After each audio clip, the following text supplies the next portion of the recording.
Hello everyone, I hope आप सब बहुत अच्छे होंगे और बहुत अच्छी चल रही होगी आपके अपकमिंग एग्ज़ाम्स की तैयारियां। आज है 14 जुलाई और हम करंट अफेयर के कुछ मोस्ट इम्पॉर्टेंट टॉपिक्स को देखने जा रहे हैं। अभी तक के आपने सब्सक्राइब नहीं किया है तो चैनल को सब्सक्राइब कर लें और वीडियो को अंत तक ज़रूर देखना, क्योंकि बहुत महत्वपूर्ण इंपॉर्टेंट क्वेश्चंस यहाँ पे आने वाले हैं। ठीक है, तो फर्स्ट क्वेश्चन है, हाल ही में समाचारों में रहा शरावती लॉयन टेल्ड मकाक जो अभ्यारण्य है वो भारत के किस राज्य में स्थित है? तो कहाँ पे स्थित है ये? कर्नाटक में। ठीक है। पर्यावरण, वन और जलवायु परिवर्तन मंत्रालय MOEFCC के एक विशेषज्ञ समिति ने शरावती वन्य जीव अभ्यारण्य क्षेत्र में प्रस्तावित 2000 मेगावाट की जो शरावती पम्प्ड स्टोरेज परियोजना है उसको मंजूरी ना देने की सिफारिश की है। क्यों? क्योंकि अभ्यारण्य के मुख्य रूप में कर्नाटक के जो शिवमोगा जिले में जो पश्चिमी घाट में स्थित है, वहाँ लुप्त प्राय जो लॉयन टेल्ड मकाक मतलब कि शेर जैसी पूंछ वाले जो बंदर हैं उनके संरक्षण के लिए ये बहुत महत्वपूर्ण क्षेत्र है, इसलिए इसकी मंजूरी देने से मना कर दिया गया है। ये कहाँ पे है? कर्नाटक राज्य में स्थित है। कौन सा अभ्यारण्य है? शरावती लॉयन टेल्ड मकाक अभ्यारण्य। ठीक है।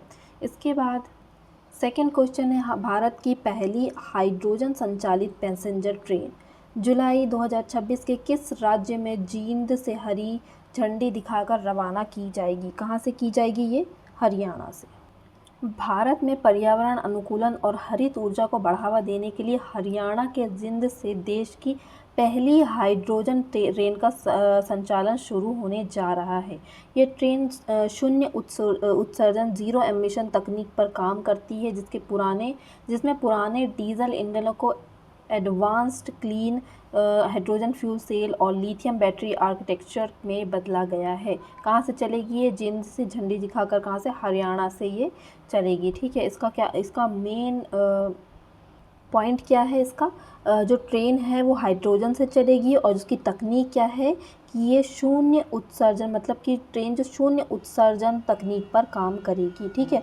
डीजल ईंधन की जो एडवांस्ड क्लीन जो हाइड्रोजन फ्यूल सेल है और लिथियम बैटरी आर्किटेक्चर में इसे बदल दिया गया है और इसके ज़रिए ये काम करेगी। ठीक है। इसके बाद है हाल ही में 12 जुलाई 2026 को किस साहित्य अकादमी पुरस्कार विजेता तमिल के जो लेखक थे उनका निधन हुआ है? किसका हुआ है? पुमनी का। ठीक है। ये कितने वर्षीय थे? 79 ईयर ओल्ड थे। प्रसिद्ध तमिल उपन्यासकार और जो लेखक पुमनी पुलितुराई माणिक वासगम का हाल ही में उम्र संबंधी बीमारियों से के कारण निधन हो चुका है। इनका पूरा नाम क्या है ये याद रखना? पुलितुराई माणिक वासगम इनका पूरा नाम था। ठीक है। पुमनी कहा जाता था जिन्हें। 79 ईयर ओल्ड में ये ख़त्म हो चुके हैं, इनका देहांत हो चुका है। ठीक है। इसके बाद है, अच्छा ये पुरस्कार विजेता कौन से? साहित्य अकादमी पुरस्कार विजेता थे। ठीक है। इसके बाद क्वेश्चन है, जुलाई 2026 में किस देश ने के साथ द्विपक्षीय संबंधों को राजनीतिक साझेदारी में अपग्रेड करते हुए रोड मैप टू 2030 को अपनाया गया है?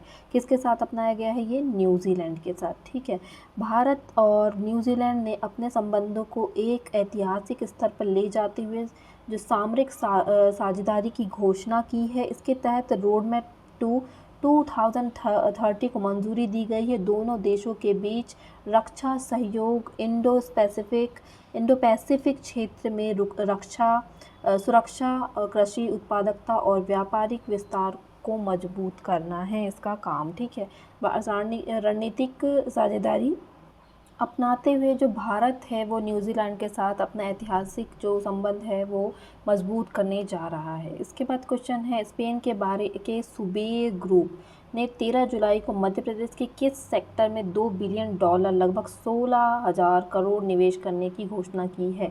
तो ये की है सेमीकंडक्टर सेक्टर में। इस परियोजना में राज्य में एक सेमीकंडक्टर फैसिलिटी और 1 गीगावाट डेटा सेंटर की स्थापना की जाएगी, शामिल है। ठीक है। तो कहाँ पे?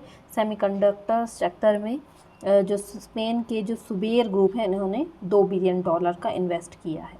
इसके बाद क्वेश्चन है, भारत और किर्गिस्तान ने हाल ही में संयुक्त रूप से किस स्थान पर मानस और महाभारत नामक अंतर्राष्ट्रीय सभ्यतागत अध्ययन केंद्र का उद्घाटन किया है? तो कहाँ पे किया है?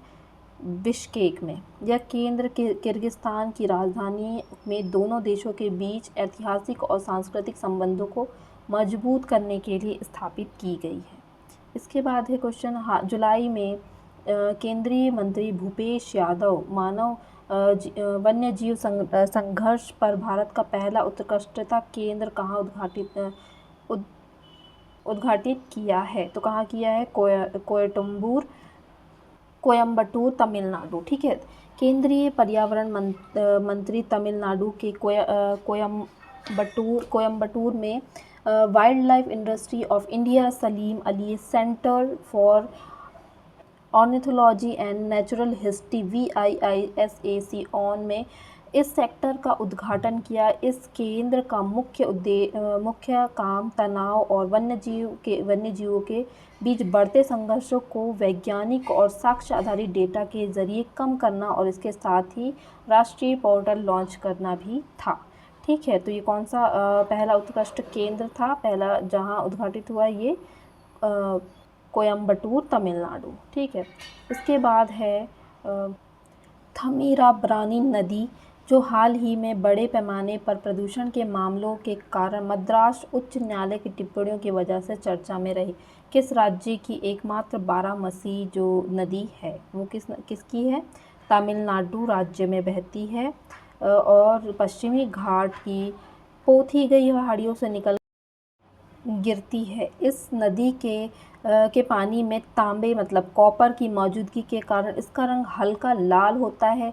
तमिल में तांबे को थमीराम कहा जाता है और मद्रास हाईकोर्ट ने हाल ही में धार्मिक अनुष्ठानों के नाम पर इसे कचरा और कपड़े फेंकने से रोकने के लिए कड़े निर्देश दिए हैं। ठीक है, इसके बाद क्वेश्चन है, खाद्य संस्करण उद्योग मंत्रालय द्वारा जुलाई 2026 में किस योजना के तहत 2 लाख से अधिक लाभार्थियों को क्रेडिट लिंक्ड सब्सिडी देने की ऐतिहासिक मील का पत्थर बनाया गया है? तो किसे बनाया गया है? PMFME योजना को बनाया गया है। नई दिल्ली में आयोजित एक समारोह में प्रधानमंत्री सूक्ष्म खाद्य प्रसंस्करण उद्यम औपचारीकरण और योजना PMFE के तहत 2 लाख से अधिक छोटे उद्यमियों को लोन और तकनीकी सहायता प्रदान करने का उत्सव मनाया गया।